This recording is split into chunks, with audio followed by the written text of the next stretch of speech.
All right, so are you pleased with the production that you basically put together? How do you feel about the interviews that happened and what you were able to learn? So I'm super excited about what our congregation is going to see in this piece. I think everybody brought something, lots of history about our church. Are you going to share the secrets? Because I know you learned some. I did learn some secrets, but I can't really say what they are. You'll see it. You'll learn about them as you watch the video.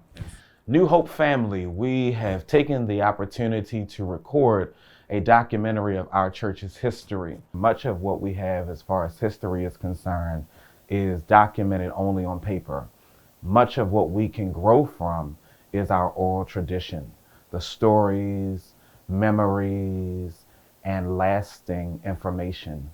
We know that there are so many rich experiences here at New Hope, and we have taken the time this year as we celebrate Black History Month to celebrate the Black church experience and New Hope's history.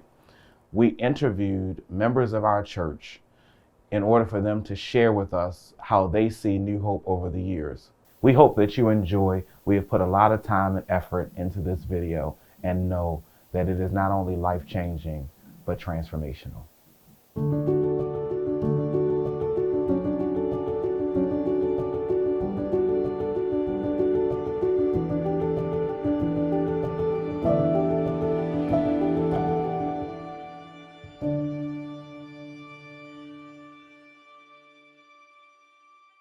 So the history is, here on the corner of Berdan, Reverend Love, JPE Love, was previously a pastor at Mount Olive Baptist Church on James Street.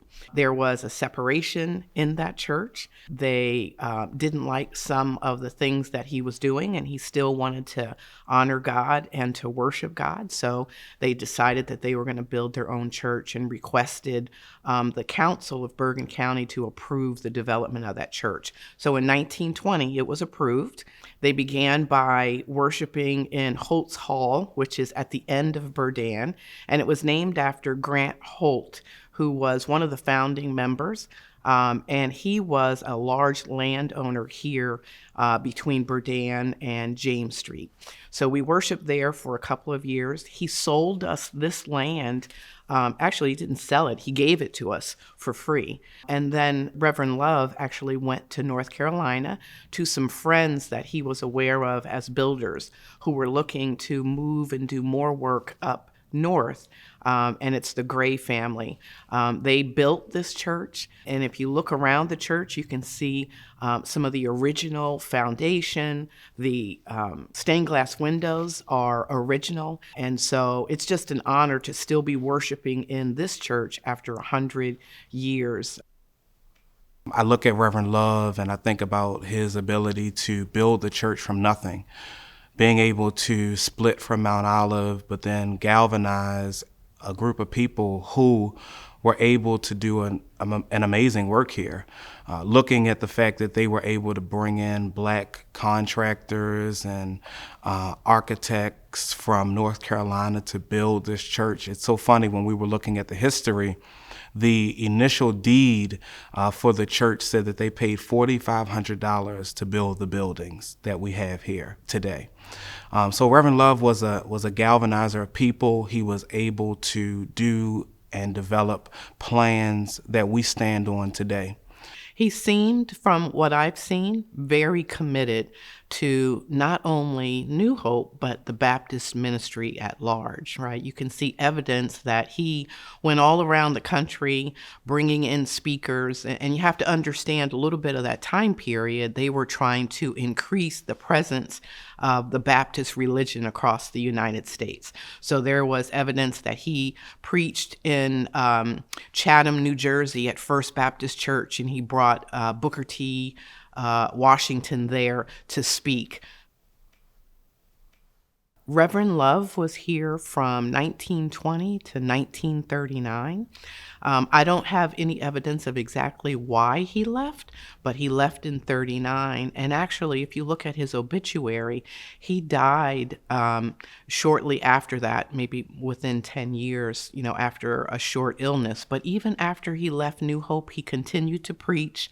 There's evidence that he preached at a church in Newark, some churches in New York, and even from some of the interviews that we've done, he even came back to New Hope and preached a couple of sermons as well. He had one daughter, Otelia Jackson, who married a dentist. They lived in Charlottesville, Virginia. So often, it's funny, in the paper, you can actually see where they write that, he traveled down south to visit his daughter. But she was also knowledgeable about, how much he loved New Hope, by evidence that she gave us the Burdan parking lot and some other property as well. New Hope's next pastor, Reverend Leonard Terrell, arrives in Hackensack from Washington, D.C. The church elects him senior pastor in July 1939, just 2 months after our founding pastor, Reverend Love, retires. So Reverend Terrell has a wonderful background, right? He was a professor at Virginia State University. He was a dean at Howard University. Lots of experience in teaching and civic awareness.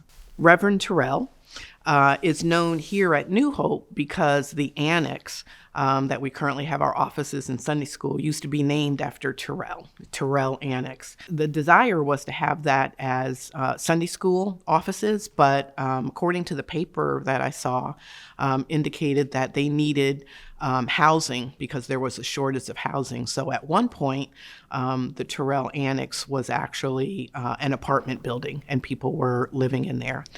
His stay with us was very short. He, because of his background and all of the good things that he did, he was actually called to a phenomenal church in Jacksonville, Florida, the Bethel Church, one of the oldest churches in Florida. He stayed there for a number of years, and then I believe he was brought to Union Baptist Church in New York City, where he actually became pastor emeritus there. But he also came back and forth to New Hope. And actually, preached here on occasion, and he actually died, here and buried here in the Hackensack area. Reverend Terrell is beloved in our church. When he passes away, though he's no longer the pastor at New Hope, his homegoing service is in the church's sanctuary. Reverend W.H.E. Smith becomes New Hope's third pastor, whose passion for young people emboldens them to serve in our church and community. Reverend Smith was a very nice pastor. I would say he was a no-nonsense pastor. That's the way he was. Reverend Smith is known for his youth ministry, right? There is a huge article in the paper where they used to do reviews of local churches, and they talk about Reverend Smith and the church here and the young congregation, and how he was supportive of making sure that they tried to eliminate racial divides, and that he felt that the youth were the future of the church, both the heart and the hope of the future church.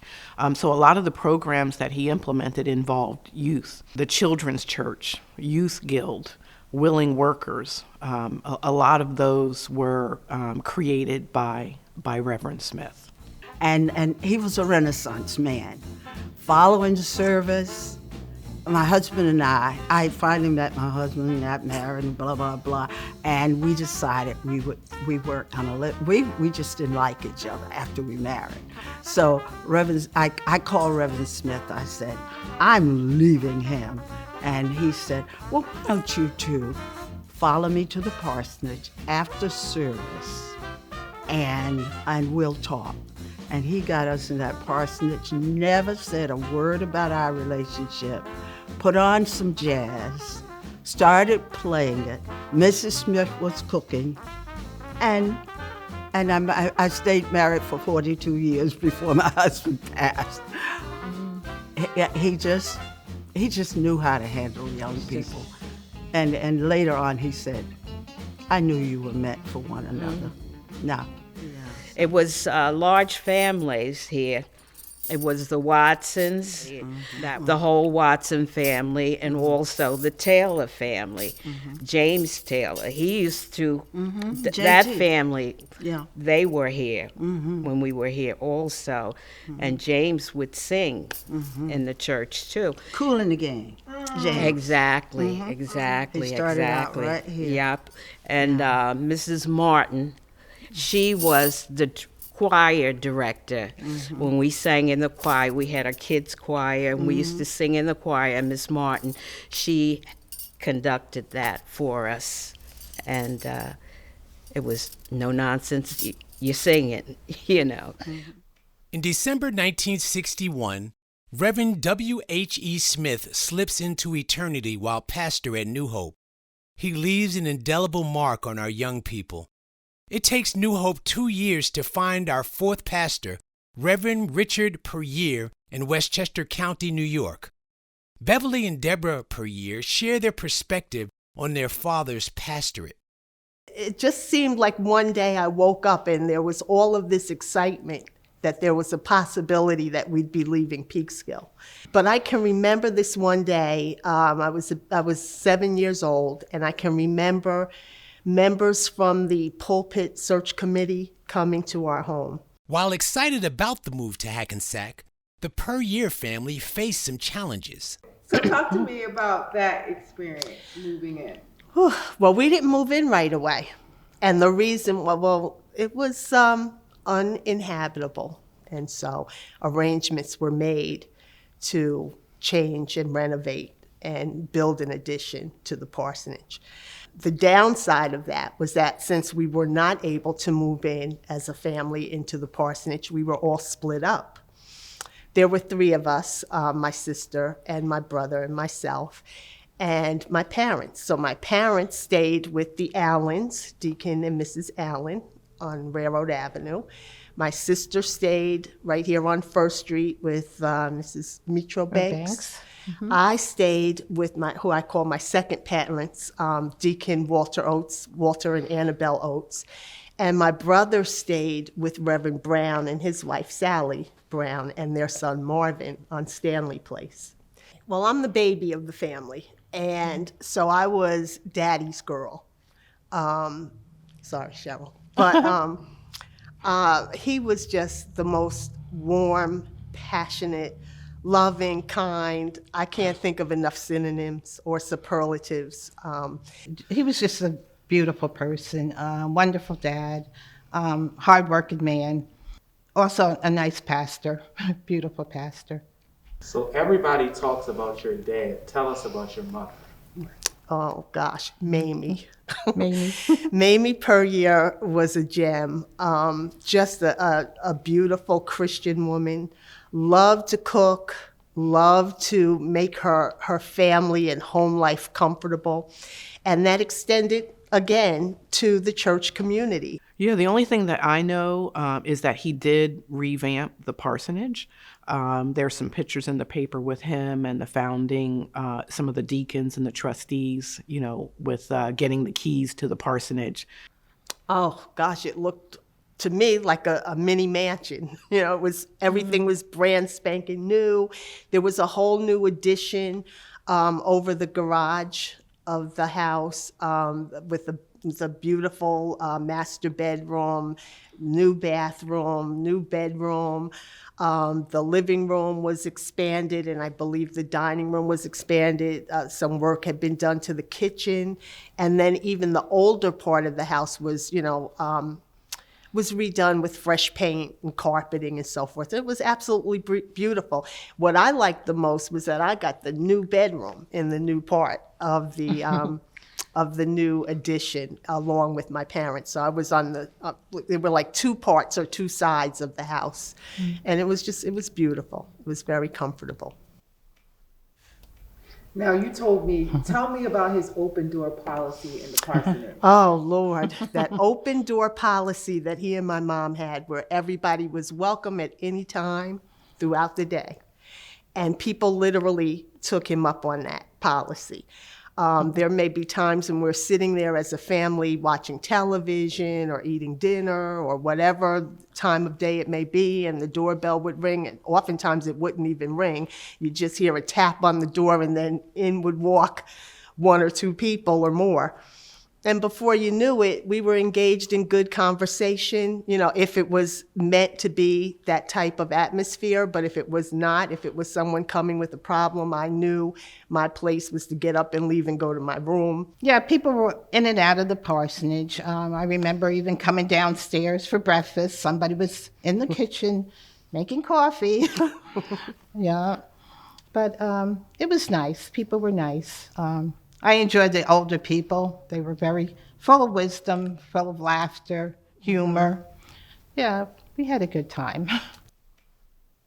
There is some history behind how he left. And so I believe he tried to, actually fight back to maintain his pastorate. But, it only goes so far. It was really some transition, and one in which I reflect on quite often in my lifetime, because there were struggles, of course, emotional struggles, the hurt, the disappointment. But one thing that I can remember is through it all, both of them stood strong and they stood tall. And it taught me as a young woman, transitioning from childhood into adolescence, that, storms will come in our life. And it doesn't mean that God has left us. It doesn't mean that it's a bad thing, that it's a part of growth. It's a part of maturing and really exercising and activating your faith to just keep moving, through it all. Next step that he took was to actually create a new church. And so and that's where a lot of people will hear that Trinity spawned from New Hope. So Reverend Puryear actually, founded Trinity Baptist Church. And actually within a couple of years, that church was built. And he stayed there until he actually passed. The good thing of that, there's not, of course you feel like, oh, that was a terrible situation and you may be upset. But through it all, there's no bitterness. That's why we can come here now and just have this conversation. We have always wished New Hope the very best. We have always, even in the years before my father passed away, after being the founder of Trinity, we were able to come together as two churches to worship together. In September 1970, New Hope selects a dynamic preacher with a passion for social justice, Reverend Moses A. Knott Jr., to serve as interim pastor. I saw that Reverend Knott was actually here not as the pastor as of yet, but he was here as a minister for the pulpit for, I think, about 5 years. And then, we selected him as the pastor going forward. Reverend Knott was energetic. He was a community man. He was a church pastor, but he also was concerned about the community, the people in the community. Even with the young men having problems or maybe possibly legal problems, he would actually go down to the jailhouse or go down to City Hall, and if there was something going on in the town, he wanted to know and he wanted us to be involved and to have say over what was going on also. Yeah, he also was a professor at a college campus. Yeah. So he was also, concerned about our education and in promoting people to go to school and to get this education. So Moses was the best. Delightful. He was the best. We loved him. He was, you could pick up the phone, you could call him if you had any problems. He was right there for you. You didn't, you just call him. He would call you right back, and he would interact. If you needed anything, he was right there for you. That voice, we all know that voice. The voice was very resounding, but also very comforting. And he always had a smile on his face. He was always welcoming. Just made you feel a part of the family. I felt like he was like a Dr. King, you know, when he spoke. And then his actions, he was so community and civic oriented that he encouraged us and made us understand the power of the African American voice, the power of your voice as a citizen. He even started sending me to city council meetings. Yeah. I went to city council meetings, and then I was young. I was like, wow, things get changed when people speak. And I would come back and I would report out during worship service of what happened at the city council meetings, what should we be aware of. So, that really deep voice. But I would say he empowered youth. He empowered us, and we learned a lot of leadership skills. We had something called Youth Sunday. It was always on the fifth Sunday. He let the youth take over the church, even had young people speak or preach, and we took over the church. And I thought that was just excellent. He really helped us to grow as leaders as we are now. So. Do you guys remember the children's stories? Yes. I love oh, the yes. Yeah, he would do a children's story and during service. Yeah. And he always would end with what? And the moral of the story is. Yes. Yeah. Another thing I remember about him, when the service was over, he would always say to us, go out and do something for someone and hope they can't pay you back. Oh, I love that to this day. There was a young group. Were you a part? Oh, fantastic. I think the Achievers started, I know they did, they started under him. And therefore, the young people look forward to coming to church. Exactly. Because I remember my children go, I don't want to go, I don't want to go. Because there was nothing here for them. Sunday school, but that was it. And there were lots of different, we did trips. As a member of the Achievers, we did fundraisers as a member of the Achievers, and it really was also the fellowship. It was the youth, the fellowship, that bond. Some of my best friends, we were all Achievers, right? So I just think about it in a really happy light for all of us that got to participate in it, and many of those people continue to stay. While the Achievers promote leadership development among our youth, our Sunday school ministry attracts young people and equips them with a biblical foundation. My husband recruited students, literally went through the community and recruited them. All the kids who came by, he goes, sign up to go to Sunday school here and I'll give you a hot dog or whatever. And I have pictures of him giving out hot dogs right here in the parking lot because he recruited, and he had kids from everywhere. He had I remember his goal was to get 100 kids in the Sunday school. Our Sunday school was 110 students. Sunday school. And, I emphasize that because that's unusual. The Sunday school room was filled with kids of all ages. It was just a great place to be. We knew each other's names. Our parents knew each other. It was really one of the only places my mother and father would let me kind of hang out. So it was we socialized there. Also, I remember being dismissed from Sunday school. And I remember going upstairs to Love Fellowship Hall, as they call it now, and going to class. And Miss Johnson, the superintendent, she did not play. With respect to New Hope, Reverend Knott did a lot, for the church. There were a number of properties that were purchased under Reverend Knott. And as you can see now, the properties that make up our whole complex are all affected by some of the purchases that he made. Although some of the houses are now gone, but the land did extend the purview of New Hope across this entire, between Burdan and James Street. He wanted to go out in the community of the church, but he also wanted to protect the church's property around that church. So we started buying houses. We brought Mrs. Green, Justine, all the way down First Street. We bought 5 on First Street there. We bought 204 Berdan, and one was the League lived in, Deacon League lived in. We bought that. We bought the one where Louise lived in on James Street. We bought the lot in the back there.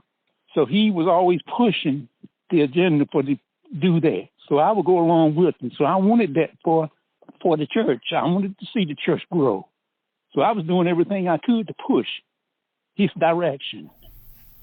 Do you remember, were you guys here the Sunday that he actually left? Do you remember what that Sunday was like? I was here. I was here. Can you describe that Sunday? Surprise. Yeah, it was a lot of surprise and sadness, you know. Surprising and very emotional. Yeah, I was shocked. I his didn't part see as it well, coming. too. It Right, was we really, didn't really see it. sad. We He was didn't emotional, expect too. to, and I think the whole church, because we are a family, you know, we're a small family-oriented church, and everyone felt this sadness. Yeah. It kind of hovered in the air. It was a sad day. It was a sad day. I remember that I was very surprised. Did not hear anything about him leaving, did not know he was leaving or anything. And when he announced it, I remember the gasp in the church from the people. And I remember them giving us an opportunity to come up and say something to him before he left. And I went to him with tears in my eyes, probably coming down my face too, because I was so sad that he was leaving, because I thought he was a good pastor and was doing well here at New Hope. And I said to him from Ecclesiastes, there's a time for everything. And I knew he was moving on, and expressed how I hated to see him go. I also remember going to the back of the church and saying within a group of people, what can we do to make him stay? And someone said, you know, if he wants to go, then we should let him go. You know, but it was sad. It was a sad time. In March 1990, Reverend Knott leaves the church to serve as interim pastor and then pastor of New Hope Baptist Church in East Orange, New Jersey. Reverend John W. Brown and Reverend Vivian A. Williams, whose leadership is cultivated during Knott's pastorate, step up to serve during the transition. Reverend Brown was the interim pastor, and he really kept things in order. I remember very, very well how Reverend Vivian A. Williams was entwined in the church here at New Hope. You know, she was under Reverend Knott, and then when he left, she was still here. Reverend Brown was here as the interim pastor, so she was still here as a while for that. But I remember her also empowering people to learn about Jesus Christ and to study the Bible. Yeah, and I mean, you didn't traditionally see women in the pulpit back then, so it was just an honor to see that and to see, you know, her supporting role. You know, I remember her sermons, and I remember her presence. You know, she was a, you know, tall woman, you know, large stature, and, you know, that was good to see back in that time. Reverend Vivian Williams was my godmother. She still is my godmother. She's now my guardian angel. God bless her soul. Her and my mother were very, very good friends. On the weekends, she would be our guardian because my mom had to work. And once we got to an age, she really opened up the doors to this church to us. She was a teacher in the School of Discipleship, and she was a taskmaster. No, She was an advocate. she was too, really, for really good NAACP. teacher, and Yes. we learned a lot. But she gave us homework. I remember that. That I remembered. I remember. SODT? Yes, the Oh, School she's of going way Discipleship. I know, but that's what I remember about her. I remember she was awesome, you know, in Yes, she that was. role. She Yes, was. yes, she was. But Serious. she was serious. You weren't just taking the class. You were taking the class, and you're going to do some homework and come back, and it was going to resonate. Even still, I'm going to ask this. Reverend Williams actually was the first woman to be ordained. Didn't really know that. That's great. See, I'm learning information to today. Didn't know, but that's amazing. I could see why. I mean, you know, she never really fit the normal of your typical minister, your typical, you know, Hackensack lady. She was always a force to reckon with. Like, you know, there was no playing. You know, there was a time for play. There was time for learning. There was time for structure. There was time for enjoyment. And she made sure we did that. So for her to break down barriers, for her to be a trailblazer, This is who she was as an individual, and I just, makes me fall in love with her even more. As God continues to lead us, we find a young heavyweight preacher who comes with a wife and 2 boys from Bowling Green, Kentucky. Reverend Christopher R. Battle Sr. receives his call to pastor New Hope on April 16, 1990. He starts Bible study classes, and the church begins to spiritually flourish. Reverend Battle was young. He was, from what I saw, he was 29 years old when he came to New Hope. Huge article in the paper about him coming and the focus on prayer. Church was packed every Sunday when Reverend Battle would speak, over 300 members each Sunday. In that article, it talks about, his focus on prayer, and what most people remember, what I also remember about Reverend Battle, is that some of his comments were much prayer, much power, little prayer, little power, no prayer, no power. And that's always stuck in my head. And at the end of his service, that was typically what we would all recite, going out, of the sanctuary. Speaking of Reverend Battle, he was involved with the youth more, the young people. He was more focused on the young people. I worked with him as far as going down to the shore and doing activities, going to the great auditorium down at the shore. And so he was more geared to young people, and that could have been because he had young children as well. So he kind of focused on that more or less. And he brought a lot to the church as far as Bible. He instituted Bible study here at the church. He also started just a lot of ministries as far as, and he also had 2 Sunday services, worship services, which was great for people who want to get up earlier in the morning to come to service. I thought that was great. But what I really remember is being in Bible study, and he was teaching, and he would say, General Electric Power Company. To this day, I remember the books of the Bible in the New Testament, Galatians, Ephesians, Philippians, Colossians. To this day, I remember that. That was a lasting impression to me. So, wow. Mm-hmm. In the short time that Reverend Battle is at New Hope, his impact on the spiritual growth of the congregation is undeniable. After 30 years of having limited contact with New Hope, Pastor Drew reaches out to Pastor Battle to speak with him about his time with us. We had a ball in Bible study. I remember Bible study. We weren't packed out by any means, but it was exciting time. It was an exciting time at Bible study. People were there.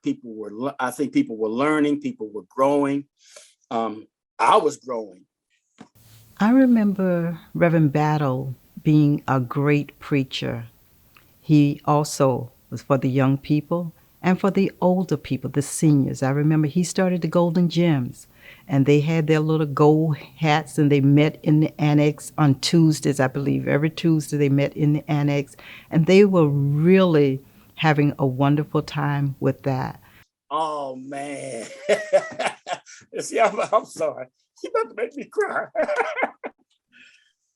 Them women, and it was mostly women, those were oh my gosh. When we started the Golden Gems of Wisdom, they were, oh my God. They were the group that it's like they just took off. They started traveling and doing all kinds of things around the church. But what I remember most of all was their coffee. Okay. Because when they would make coffee, it would come out the pot like tar. You talk about some strong coffee. But man, the Golden Gems was, oh man, those seniors went to work. They went to town. They did all types of, traveling. We studied together. We prayed together. We cried together. And they were the ones that really kept me in check. a lot of time, you know. It was, come here, Pastor. It was them, and they were my grandmothers in particular. They were my grandmothers. Yeah, the golden gems of wisdom. Yeah, so I think the relationships that we developed, the growth that we experienced, the excitement that was there was something I'll always cherish and remember. Yeah, my experience was joy and pain. The pain was based on my immaturity and my failure that I still struggle with. And as I shared with you earlier, I'm sure the church has forgiven me. I felt I had failed the church, failed the kingdom, failed God. And still, as I said before, I still have occasional nightmares about that. So that was the painful part for me, and a burden I'll probably bear the rest of my days. But yet it was a growing thing for me as well. You know, I hope I've learned from my mistakes. But the joy outweighs the pain. I remember my son joining the church under Reverend Battle, and he started the program, New Members Orientation, I believe it was. I think that's how that got started under Reverend Battle. And he was just a nice pastor to have in his short stay here at New Hope. But he was well loved. Reverend Vivian A. Williams is a trailblazer and a forerunner for the pastor that would come next. The next pastor comes to New Hope from the historic Convent Avenue Baptist Church in Harlem, New York. Reverend Dr. M. Francis Manning Fontaine deepens the spiritual roots of this congregation. I remember her coming, and she had preached here a couple of times before she was called for the pastor. She even preached a couple of times, so I think a Women's Day service under the pastorate of Reverend Knott. So we knew her, but never knew that at some point she would become the pastor. She was a strong leader, empowering people to do things for themselves. I believe she encouraged a lot of people to start maybe their own businesses because she was all about that, you know. And in our School of Discipleship training, I remember she said to us, God knows you because he created you. So if you create something, you are going to know that thing, and you will be able to go on and do what you need to do with that. She did not overlook men. You know, Pastor Manning Fontaine was just even keeled. When I became chair of the trustee ministry, that was empowering in itself, because to tap me for that job showed me that she had a lot of confidence in me. She was straight and to the point. If, she was the type person, if you did something she didn't particularly care for, she would come to you and tell you. It was nothing going behind your back, saying something. She was upfront with everything. And she left this church debt-free. And she always looked out for the church. She was not overspending, and she made sure that everything was intact. As far, anybody that know me and Pastor Manning, she was the best, the best. She just looked at the whole church, and she actually changed the whole interior. She painted the outside and the inside, and she changed it to a brighter, much brighter color. And she put up banners, which is representative of God, and to help and remind people that they were in worship. And it just gave you a great feeling. Certainly has that gift of teaching and preaching. Because one question she would ask too is, if you were to leave this world today, do you know where you would go? Do you know what would happen? And I would see people, if you don't, you need to come up. Yep. And I would see people coming up and really wanting to know and accepting Jesus as their Lord and Savior. And then we had to go to a class Yeah, if you you had to go accepted. to a class. You had to go to Yeah, a class if you that's all accepted. started with her. She would Membership. really unpack those Yeah. scriptures. I really unpacked the sermon. You really learned, and I remember taking notes. I still have almost notes from every one of her sermons whenever I attended church. I think that's when I started taking notes because with her. Yep. Under Reverend Manning's leadership, we started the Capital Campaign where we did pledges. We filled out cards and pledged to give a certain amount over a certain amount of time.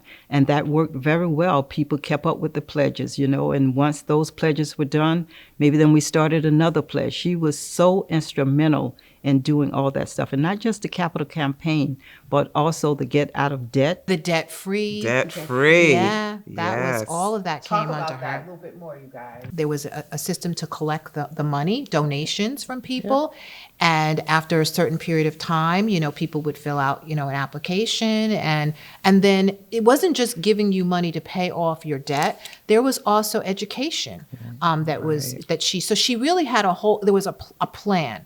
It wasn't random. It was so that we're going to break you out of the bondage called debt, and we want you to remain free afterwards. And so, there was counseling, there was discussion, there was a plan, and then there was success at the end. Remember the scissors? Oh, she yes, ordered I the forgot scissors that. I and forgot to cut the credit card. It was a big Yes, deal in front of everybody. Yeah. And this glass, and you would put the cards. And there was a commitment not to Yes. get another credit card. Yeah. Right? So it wasn't like you go out the back That's door, right. Yeah. A lot of people benefited from that until we didn't have anybody else applying for the debt. And that's when the program went away, because everybody evidently who needed it had gotten the help. I think that was with Reverend Manning where we had our first women deacons. And how she used the word to tell us that it was fine to have women deacons. And deaconess is not in the Bible. And deaconess is not in the Bible, That's right? right. Yeah, that was a big deal. That was big. Because we, were it was just all male deacons, and the way she did that and the way it was smooth. It was like a smooth transition, but she had to lay the foundation by making sure that we were spiritually in the right place to receive it. In 1995, I was approached by the pastor, Reverend Dr. M. Francis Manning, and now Fontaine. And she asked me if I would consider walking as a deacon in the church. And, well, first of all, no woman has ever walked or was a deacon in the church before. This call was also extended to the late Shirley Towns as well, so we both walked together. Before we actually start our walk, the pastor spent a lot of time laying down the biblical foundation for the calling of women as deacons to the church, where a woman, her name was Phoebe, was called to be a diakonos. And a diakonos is not gender. There is no gender. There is no female deaconess. She was not called as a deaconess. She was called as a deacon, and she served as a deacon.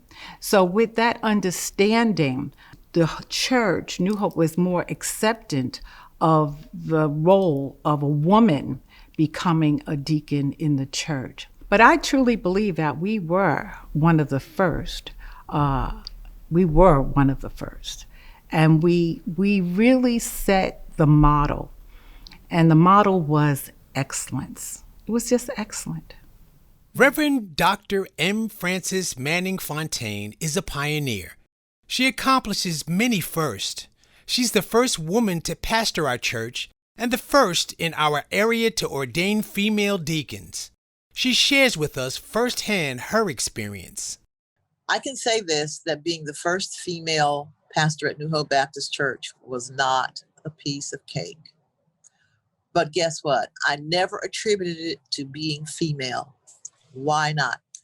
I just saw it as the plight of the pastor, since I knew enough about how my male colleagues were being treated. Many of them were actually treated worse than I was.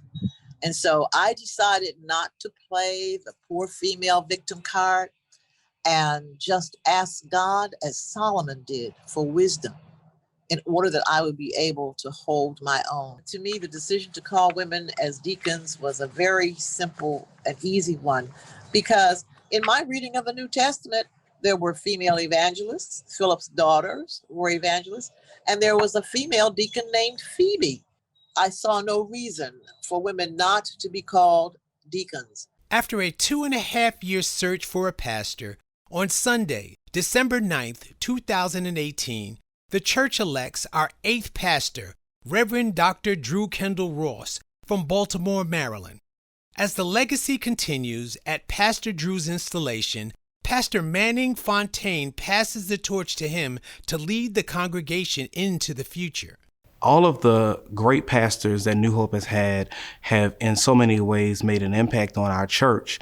I will say that I appreciate the fact that my predecessor, Dr. Manning Fontaine, really transitioned the church in an excellent way to be able to stand and operate after she retired as the longest tenured pastor of the church, having the church be debt-free, be able to raise funds in a capital campaign that raised enough money to do a lot of awesome things, and will still be able to do them. And so I think that the legacy that we have here at New Hope is solid, it's secure, and it's strong enough for us to build on for not just now, but for the future. But I did leave the church for a number of years. And as you know, I only returned here, 2 months ago? She made me happy. Rather than I said, fight. "Oh, here comes my buddy. Well, here comes my buddy." You're partly the reason for my coming back. But most importantly, I heard we had a young, new pastor here and a progressive thinker. Right. And even though I'm 87 years old, I'm still a progressive thinker. Pastor Drew is another young pastor who was brought to New Hope. And when we look back now, we realize the importance of him being the next prophet that the Lord has brought to New Hope. When we look at the fact that COVID and what it's done on us, he has been able to improve the technology and get us to a position where we didn't miss a beat when it came to worshiping during COVID. We were able to pivot into technology and into virtual church. And a lot of the changes that he's made with that technology has just really positioned us, for the future that we now see. The ministry here, the pastor that we have now, Pastor Drew, is on fire.